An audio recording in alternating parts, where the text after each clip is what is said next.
Thank you for joining me today.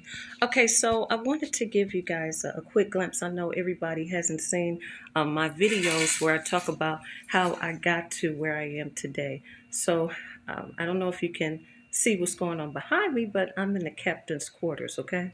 I moved out of the hood and into an affluent neighborhood. So I want to do a brief, I got my keys right here if you hear them jingling.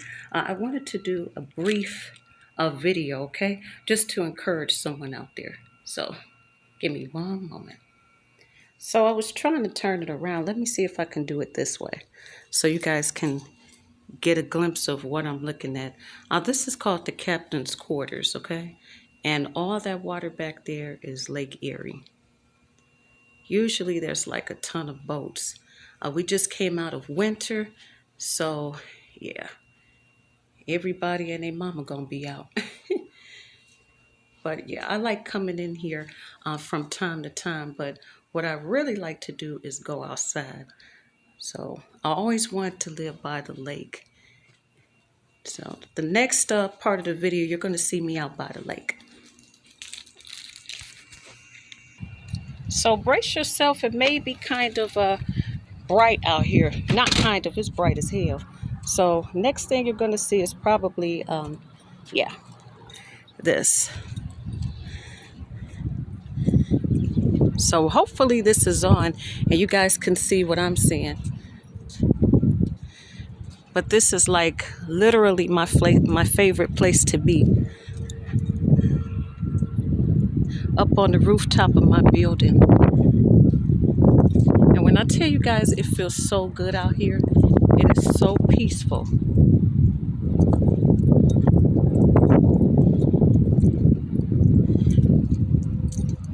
So once I get to the benches, I'm going to give you guys a 360. But what I wanted to talk about was people using excuses for why they're not where they want to be in life. And how that doesn't help anything, okay? Especially when there's so many people that actually did the work.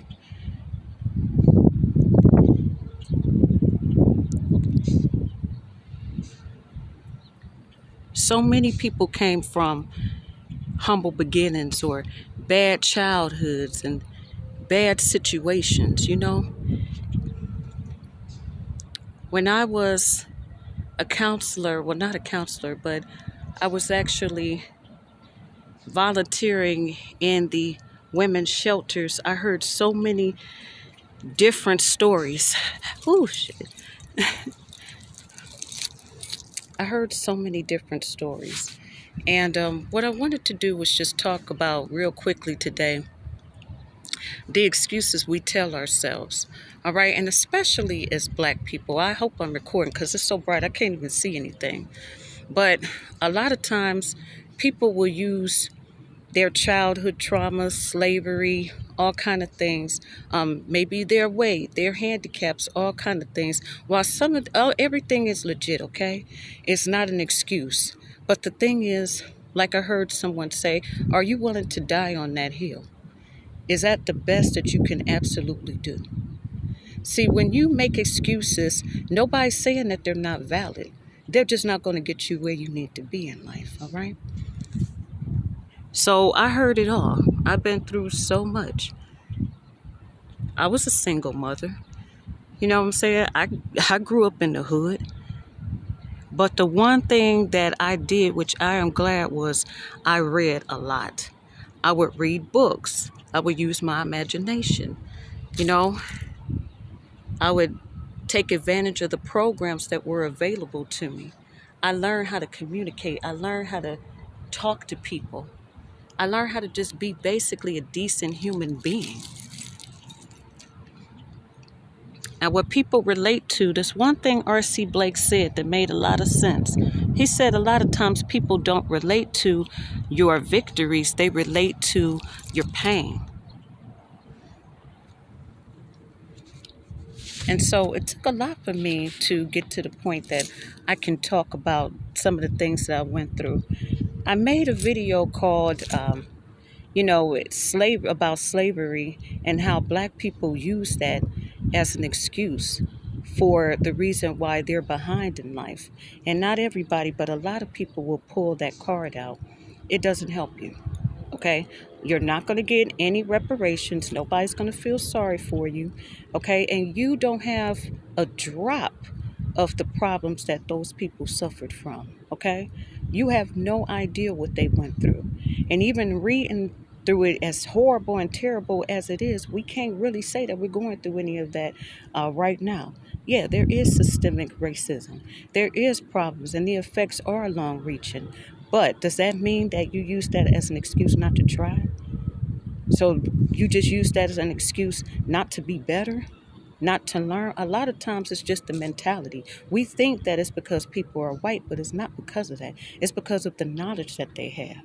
See, you have a choice between reading a book, going on Audible, and learning how to, use mastery as far as seduction skills, learning how to invest, things like that. Or you can sit up here and you can watch The Real Housewives of Atlanta and things like that. You can be on Facebook chatting back and forth, getting into these toxic groups and things like that. So it all comes down to the choices that you make. It's the mentality.